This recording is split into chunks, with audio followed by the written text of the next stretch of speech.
Now, we come here to an extremely important principle, which is the different points of view you get when you change your level of magnification. That is to say, you can look at something with a microscope and see it a certain way.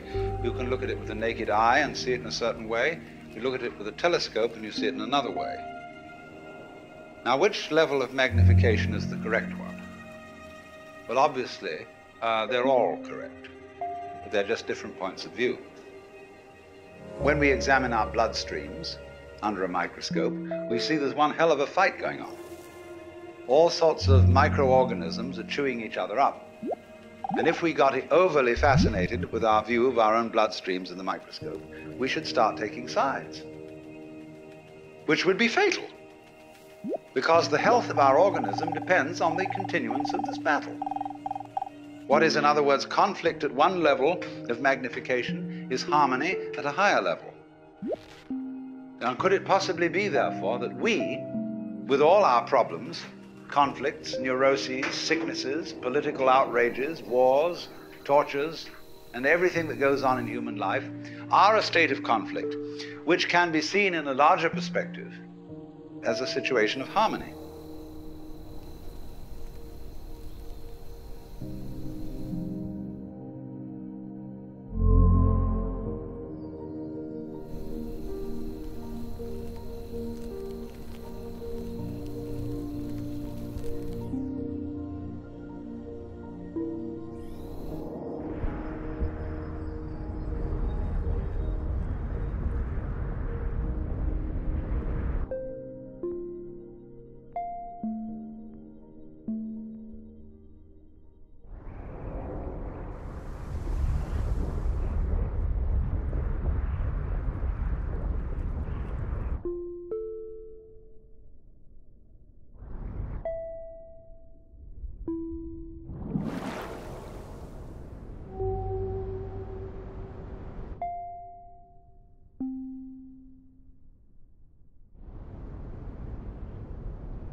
And you can say, aha, at last I see, I got the point.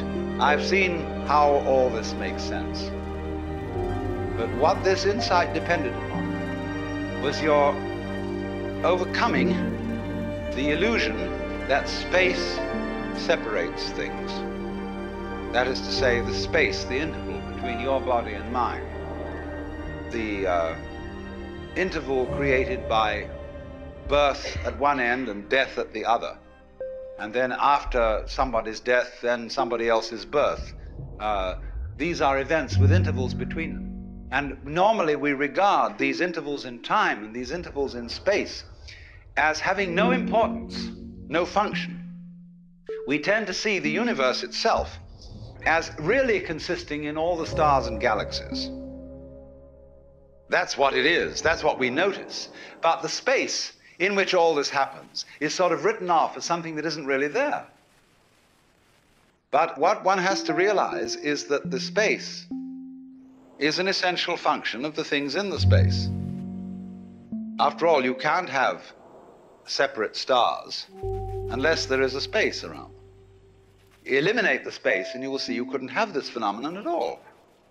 And vice versa. You couldn't have the space. They wouldn't be there in any sense whatsoever if there weren't the bodies in it. So the bodies in the space and the space are two aspects of a single continuum. They're related together in exactly the same way as a back and a front. And you just don't get one without the other.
So the moment you see that intervals, that space is connective, you can understand at once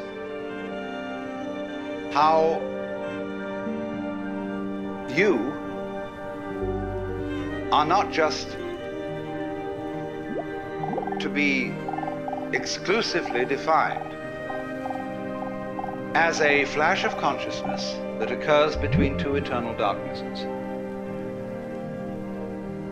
That you consider that in the darkness that comes before your birth, there was no you, and in the eternal darkness that follows your death, there is likewise no you.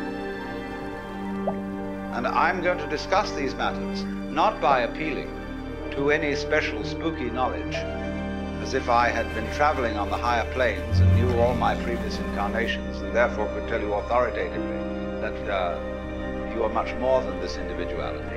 I'm going to do it on a basis of complete common sense, that everybody has access to the facts.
life is a pattern of immense complexity. And what you call yourself as a living organism, say, I am my whole body at the very least. Now, what is that body? That body is recognizable, and I recognize my friends when I meet them again, and you recognize me. Although the last time any of you saw me, I was absolutely something entirely different from what I am now. Just as the flame of a candle is never a constant.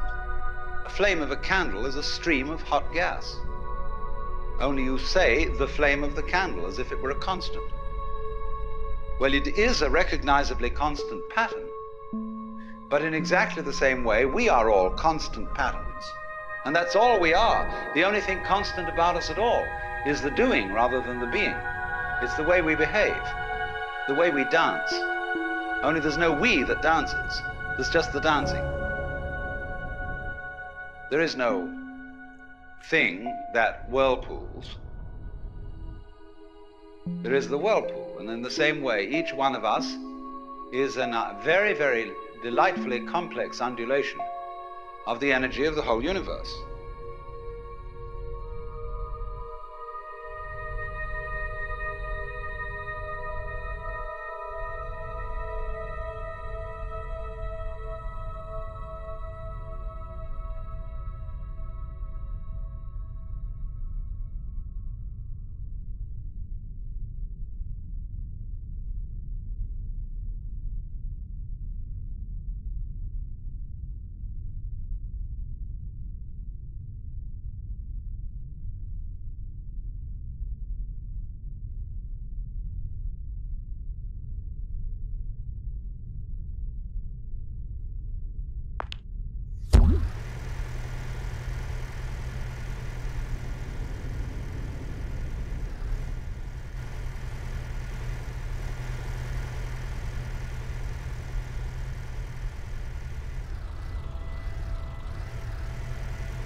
Because life is basically a game of hide and seek.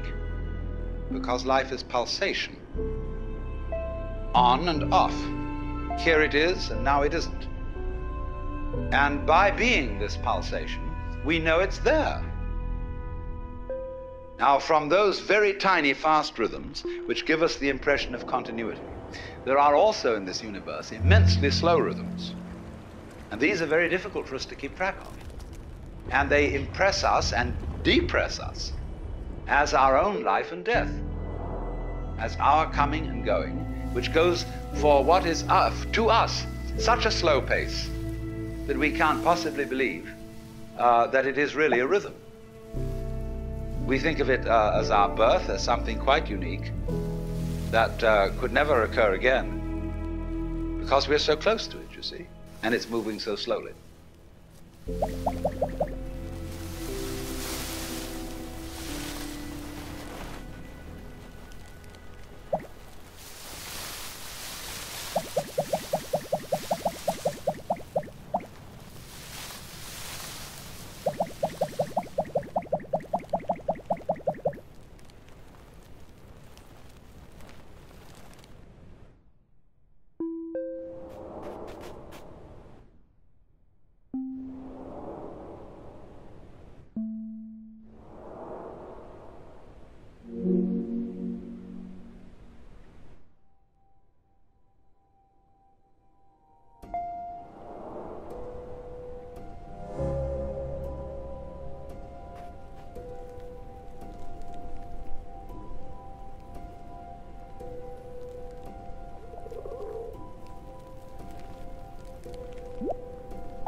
The process of growth, the basic process of biology, is one in which lower orders are always being superseded by higher orders.